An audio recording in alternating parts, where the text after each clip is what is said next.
Hello, what's up? I'm Brian here doing another video for you guys, and this time I'm excited. We're in the month where finally a live-action Transformers movie is coming out. It has been so long. So I'm excited for Transformers. Let's go ahead and talk about something Transformers related. To no surprise for anyone. Anyways, this is the second Jurassic Park crossover set. Some people remember the previous one with JP13 and Tyrannicon Rex.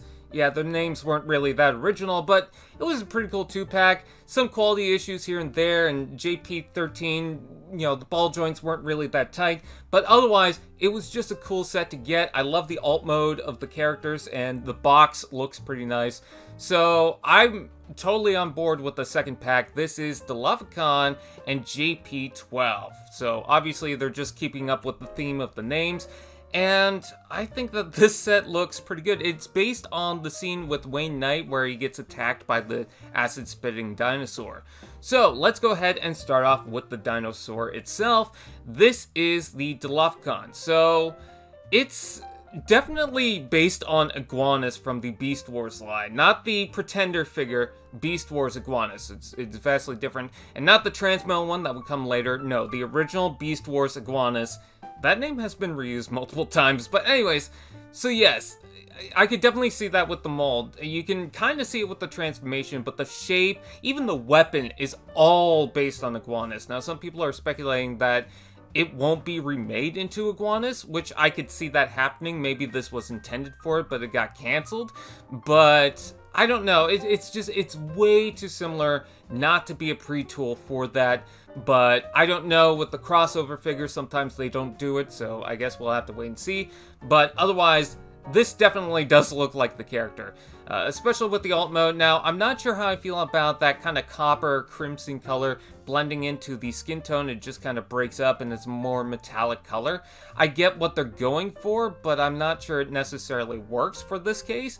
But otherwise, I think it's fine. It's a little panely. You could definitely see all the hinges and, the gaps in the legs. But otherwise, it's a Transformer. I'm pretty used to that. I think the tail looks good, especially when it's got that little curve.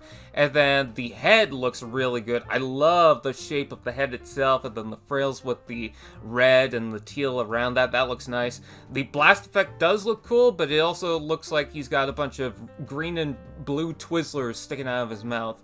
The robot mode looks nice. It's got the frills on the back, much like Iguanus. Head on the front, much like Iguanus. You can see the tail weapon, much like Iguanus. I mean, come on. So maybe it will be turned into that. Maybe it will be turned into Beast Wars Neo Crazy Bolt. I guess we'll have to wait and see. But I do like the head being placed on the torso, and then you've got a lot of surface area that's not covered by that. So I'm curious if they're leaving it open to be reworked into some other character in the future.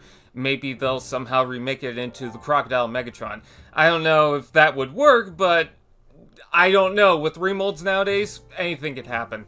But yeah, he does look cool, and you can plug the blast effect on the gun itself. No surprise there. Yeah, I like it.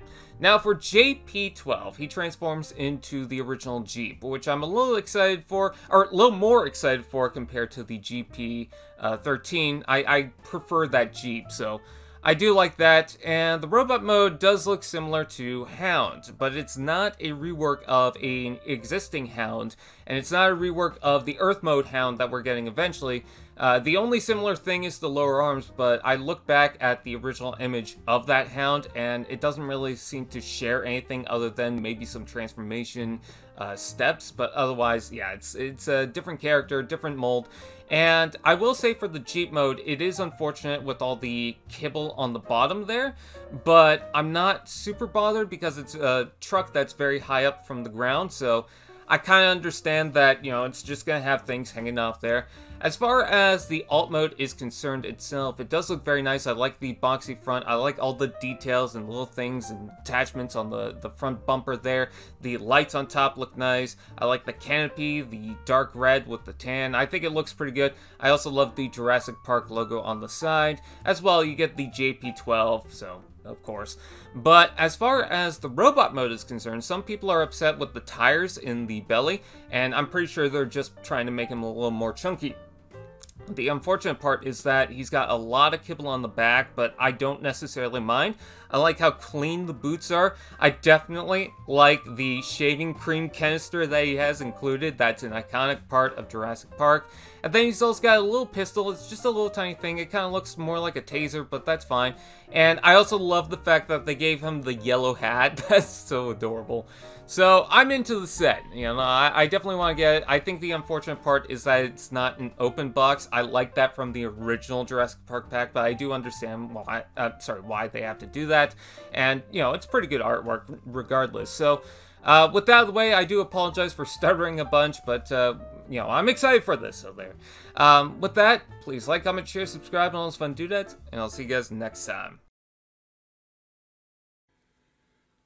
AllSpark TV. Now that's just prime.